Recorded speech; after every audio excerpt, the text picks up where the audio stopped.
ஆண்டவரும் இரட்சகருமாக இயேசு கிறிஸ்துவின் இனிய நாமத்தில் உங்கள் யாவருக்கும் அன்பின் வாழ்த்துக்களை தெரிவித்துக் கொள்கிறேன். அருமையான தேவ பிள்ளைகளே, new day new hope daily devotion மூலமாய் இந்த நாளில் கூட உங்களை சந்திப்பதில் நான் மிகுந்த மகிழ்ச்சி அடைகிறேன். அல்லேலூயா.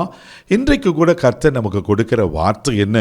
உபாகமம் புஸ்தகம் 14ஆம் அதிகாரம் 2வது வசனத்தை கூட நான் வாசிக்க கேட்போம்.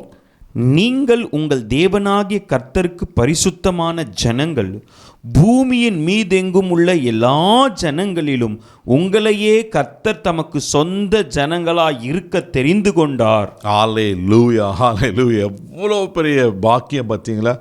எவ்வளோ பெரிய பிளெஸ்ஸிங் தேவ பிள்ளைகளே. அழகாக வசனம் சொல்லுகிறது, நீங்கள் உங்கள் தேவனாகிய கர்த்தருக்கு பரிசுத்தமான ஜனங்கள். அதோடு நிறுத்திடாமல் பூமியின் மீது எங்கும் உள்ள எல்லா ஜனங்களிலும் உங்களையே கர்த்தர் தமக்கு சொந்த ஜனங்களாக இருக்கும்படி தெரிந்து கொண்டாராம். நீங்களும் நானும் யாருங்க? அவருக்கு சொந்த ஜனம். எவ்வளோ ஆண்டவர் அழகாக நம்மளை பொசஸ் பண்ணுறாரு பாருங்க. சில நேரத்தில் இந்த பொருளை பார்த்து இது என்னுடையது, இது ஏன் பிள்ளை அப்படின்னு சொல்லுவாங்கல்ல, அதை உரிமை பாராட்ட பாருங்க. ஆண்டவர் எவ்வளோ அழகாக நம்மளை உரிமை பாராட்டுற பாருங்க. பூமியில் உள்ள சகல ஜனங்களிலும் கோடிக்கணக்கான மக்கள் இருக்கிறாங்க. அந்த கோடிக்கணக்கான மக்களில் கர்த்தர் உங்களை என்னையும் அவர் விசேஷமாய் தெரிந்து கொண்டிருக்கிறார். அவருக்கு சொந்தமான ஜனங்களை. அப்பாவுக்கு சொந்தமான ஜனனா சாதாரணமாக யோசித்து பாருங்கள். சாதாரணமாக ஒரு பிரைம் மினிஸ்டருக்கோ ஒரு சீஃப் மினிஸ்டருக்கோ ஒரு பிள்ளையாக இருக்கும்போது எவ்வளோ பெரிய அது பாக்கியம், எவ்வளோ பெரிய ரேஞ்ச், அது எவ்வளோ பெரிய மதிப்பு மரியாதை இருக்குது. ஒரு உலக பிரகாரமான அதிகாரத்தில் ஒரு பெரிய வெல்த்தி பர்சனுக்கோ ஒரு ஹைலி குவாலிஃபைட் பர்சன், ஒரு பெரிய ஆளுக்கு பிள்ளைகளாக இருக்கும்போது அது எவ்வளோ பயங்கரமாக சொல்லப்படலை.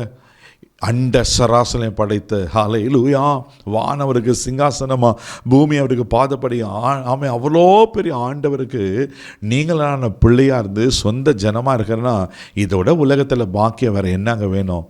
இதை விட உங்களுக்கு வேறு என்ன வேணும் சொல்லுங்கள்? ஐயோ எனக்கு இது இல்லை அது இல்லை, ஆண்டவர் எனக்கு நன்மை செய்யலை, இதெல்லாம் யோசிக்காதீங்க. நீங்கள் அவருக்கு ஜனமாக இருக்கிறீங்க, அவர் பிள்ளையாக இருக்கிறீங்க. ஆமேன். அவர் உங்களை பரிசுத்த ஜனமாக தெரிந்து கொண்டிருக்கிறாரு. அதை விட வேற என்ன வேணும்? அதனால ஆண்டவர் உங்களை நிச்சயமாக ஆசீர்வதிக்க உண்மையில் இருக்கிறார். அல்லேலூயா. சங்கீதத்தின் புஸ்தகம் 65ஆம் சங்கீதம் 4வது வசனத்தை கூட வாசிக்கும் போது சங்கீதக்காரன் இப்படியா சொல்லுகிறார், வாசிக்க கேட்போம். உம்முடைய பிரகாரங்களில் வாசமாய் இருக்கும்படி நீர் தெரிந்து கொண்டு சேர்த்து கொள்ளுகிறவன் பாக்கியவான். உம்முடைய பரிசுத்த ஆலயமாகிய உமது வீட்டின் நன்மையால் திருப்தியாவோ. அல்லேலூயா. யாரை தெரிந்து கொண்டு சேர்த்துக்கொள்கிறாரோ அவங்களை பரிசுத்த ஆலயத்தின் நன்மையினால் திருப்தி ஆகிறாரோ. அல்லேலூயா. எவ்வளோ பெரிய பாக்கியம் பாருங்க. பரிசுத்த ஆலயத்தில் என்ன இருக்கும்? தேவ பிரசனம், தேவ மகிமை, தேவனுடைய வார்த்தை, தேவனுடைய அற்புத அடையாளங்க. அப்போ எல்லாமே அவருக்குள்ளே இருக்கிறது எல்லாமே உங்களுக்கு இருக்கும். நீங்கள் ஏன்னா அவர் ஜனமாக இருக்கீங்க. அல்லேலூயா. அவருங்களை சொந்த ஜனங்களை தெரிந்து கொண்டிருக்கிறல்லவா? தெரிந்து கொள்ளப்பட்டு எத்தனை பெரிய வாக்கியம் பாருங்க. 1 பேதுரு புஸ்தகம் 2ஆம் அதிகாரம் 9வது வசனம் கூட வாசிக்கும் போது இப்படியா பேதுரு சொல்லுகிறார், வாசிக்க கேட்போம். நீங்களோ உங்களை அந்தகாரத்தில் நின்று தம்முடைய ஆச்சரியமான ஒளியினிடத்திற்கு வரவழைத்தவருடைய புண்ணியங்களை அறிவிக்கும்படிக்கு தெரிந்து கொள்ளப்பட்ட சந்ததியாயும் ராஜரீகமான ஆசாரிய கூட்டமாயும் பரிசுத்த ஜாதியாயும் அவருக்கு சொந்தமான ஜனமாயும் இருக்கிறீர்கள். பாருங்க, நீங்க யார் தெரியுங்க?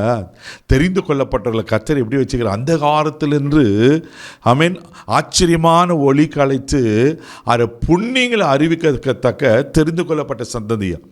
ஏன் கர்த்தர்கள் தெரிந்து கொண்டார்னா அவர் புண்ணியங்களை. ஒரு காலத்தில் அந்த காலத்தில் இருந்தோம், ஒரு காலத்தில் பாவத்தில் சாபத்தில் இருந்தோம், வியாதியில் பலவீனத்தில் இருந்தோம். இன்றைக்கி நல்லா இருக்கிறோம்ல. இன்றைக்கி உண்மையான தெய்வத்தை அறிகிற அறிவை கர்த்தர் கொடுத்துருக்கிறல்லவா? தெய்வ பிள்ளைகளை எத்தனை பெரிய பாக்கியம் பாருங்கள். இப்படி வசனம் சொல்லிக்கொண்டே போகலாம். நீங்கள் தெரிந்து கொள்ளப்பட்டவர்கள். ரோமர் 8:33 வாசிப்பேன்னா அவர் தெரிந்து கொள்ளப்பட்ட குற்றம் சாட்டுகிறவன் யார் என்று சொல்லப்பட்டிருக்கோம். பிசாசுங்க மேலே குற்றம் சாட்ட முடியாது. பிசாசோட வேலை குற்றம் சாட்டி நம்மளை இப்போ பாழாக்கணும்னு தான். ஆண்டவர் என் பிள்ளை, ஏன் ஜனம், நான் தெரிந்து கொண்டிருக்கிறேன், அவங்களுக்கு என் ஆலயத்தின் நன்மையால் திருப்தி ஆக்குவேன் என்று ஒவ்வொரு நாளும் உங்களை ஆசீர்வதிக்க உண்மையில் இருக்கிறார். நீங்கள் அவரால் தெரிந்து கொள்ளப்பட்டவங்க. அந்த தைரியத்தில் போங்க. கண்களை மூடி நம்ம ஜெபிக்கலாம். அன்பு தகப்பனே, உமக்கு நன்றி சொல்லி துதிக்கிறோம். ஸ்தோத்திரம் ஆண்டவரே. ஆண்டவரே உமக்கு நன்றி ஆண்டவரே. ஆமென். பூமியில் சகல ஜனங்களிலும் நீர் சொந்த ஜனமாக தெரிந்து கொண்டிருக்கிற தயவுக்காய் ஸ்தோத்திரம் ஆண்டவரே. இதோட பாக்கியம் உலகத்தில் வேறு என்னப்பா இருக்குது ஆண்டவரே? ஆண்டவரே உமக்கு ஸ்தோத்திரிக்கிறேன். உங்கள் புண்ணியங்களை அறிவிக்க கர்த்தர் கிருபை பாராட்டும். இவள் ஆசீர்வதிங்க அப்பா. உங்கள் ஆலயத்தை நன்மையால் திருப்தியாக்குவீராக. இந்த நாள் முழுதும் கரம் பிடித்த நடத்தும் உங்கள் தெய்வீக பாதுகாப்பு ஒப்பு கொடுக்குறோம். இவர் ஆண்டவர் உங்கள் ஜனம் என்பது நினைவு எப்பவுமே இருக்கட்டுங்கப்பா. இவள் ஆசீர்வதி இயேசுவின் மூலம் ஜெபக்கலாம் பிதாவே, ஆமென். நீங்கள் அவர் ஜனமாக இருக்கிறீங்க. தைரியமாக போங்க. God bless you.